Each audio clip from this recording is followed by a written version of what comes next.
Nós vamos falar agora sobre a negação de si mesmas. Quando a criança começa a viver um padrão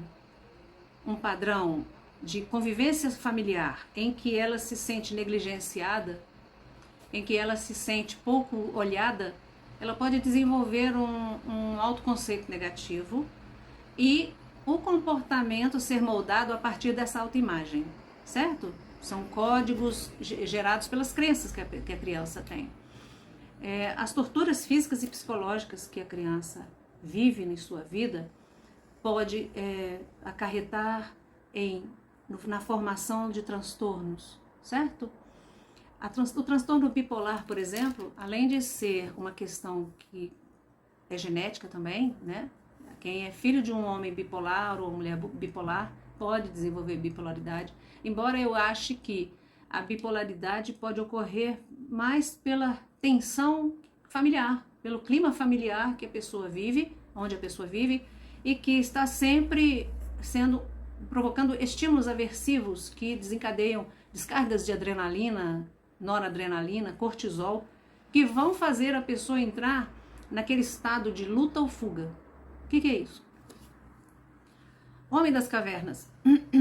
Quando o cérebro humano ainda não tinha o córtex cerebral, porque no processo evolutivo o córtex veio ser o desenvolvimento mais recente do cérebro, o homem só podia contar com o princípio de sobrevivência, que era comer, procriar e se proteger, certo?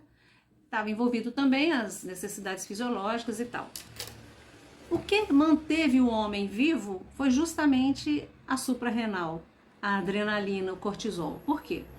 Como ele vivia em tempos aversivos, em que ele corria riscos de vida constantemente pelas feras, né? O que acontecia? Ele ficava em estado de alerta e o que o cortisol provoca no nosso corpo? Ele provoca uma bomba de energia. Então, quando a gente está num estado de susto, alguém está armado ali e ele está vindo na nossa direção, vamos correr. Então, a gente que vai correr, o cortisol provoca um aumento da capacidade cardíaco-respiratória, aumenta a irrigação de sangue nos músculos, aumenta muito a capacidade auditiva e visual, a gente fica, é bem animal, né? Você enxerga melhor, você escuta melhor, você sente se está chegando perto e você ganha uma velocidade que você fala assim, eu nunca corri desse jeito. Essa é a fuga. Mas quando o cara com a arma está aqui do seu lado, ou você corre ou você luta. Se você correr, você vai levar um tiro, você vai lutar, por exemplo. Por isso que muitas vezes a gente acaba vendo casos de pessoas que são mortas porque reagiram, porque é automático. E na reação, a gente tem uma questão de comparar força física, reflexos. O cara que já está ali preparado para cometer um crime, ele já está cheio de adrenalina, ele está pronto. E a gente que ainda está ali no processo ainda não está muito ligado, então nosso reflexo ainda não está muito grande. E a gente luta. E eu pego para capar para ver quem é que sai bem nessa história, certo? Então, nas situações difíceis, a adrenalina é muito importante, ela garante a nossa sobrevivência. Mas quando nós desenvolvemos um quadro de ansiedade devido ao ambiente familiar hostil, devido a constantes dificuldades financeiras, devido à ação de alguém na família que está sempre trazendo sofrimento, transtorno, pessoas com patologias, pessoas com quadros morais questionáveis, condutas morais questionáveis, né? Filhos rebeldes envolvendo-se com drogas e tornando-se agressivos. Esse padrão de constante descarga de adrenalina na nossa corrente sanguínea vai gerar uma série de consequências. Vai gerar problemas cardíacos, vai gerar úlceras, dores musculares, fibromialgia, queda na imunidade, infecções, inflamações, insônia, depressão, TAG, transtorno de ansiedade generalizada, fobia social. Então, a criança, quando ela vive um ambiente hostil, sob ameaça, sob privações, negligências, ela pode desenvolver vários adoecimentos. Então, nada vem por acaso, certo? Nada vem por acaso. Vamos em frente aqui. Como se configuram os traumas? Nós vamos passar para um estudo de caso no próximo vídeo para você entender, tá?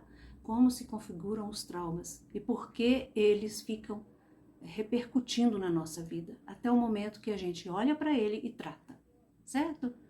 É muito sério essa questão da gente ter uma história triste de vida para contar e alguns traumas, porque eles se tornam diretrizes para as nossas crenças.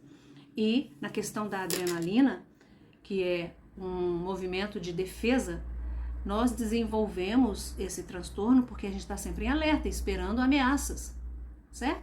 A pessoa que desenvolve um transtorno de ansiedade, ela vive em estado de alerta, ela está se sentindo ameaçada, ela está se sentindo em risco. Então, quando nós vemos uma situação como essa na nossa vida, e é muito importante falar, às vezes a gente vive isso na infância e vai se casa e vive de novo com o marido ou a esposa, certo? A gente precisa se libertar disso. Quando o casamento tá nesse pé, sinceramente, eu trabalho com a terapia de casais. Tem muitos casos que não tem conserto mais. E depois que o cristal quebra, dificilmente vai haver uma convivência saudável. E eu falo isso porque os filhos estão assistindo. E os filhos estão aprendendo.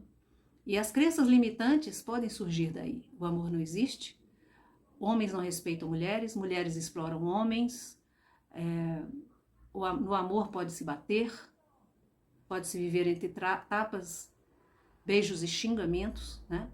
Então, é muito sério. É preferível um divórcio do que submeter a criança a assistir uma continuidade de convivência negativa. Para que a criança não se sinta um lixo, não se sinta alguém sem valor, que não vale para os pais o trabalho de curar, de tratar essas questões, certo? Vamos lá então para o nosso estudo de caso.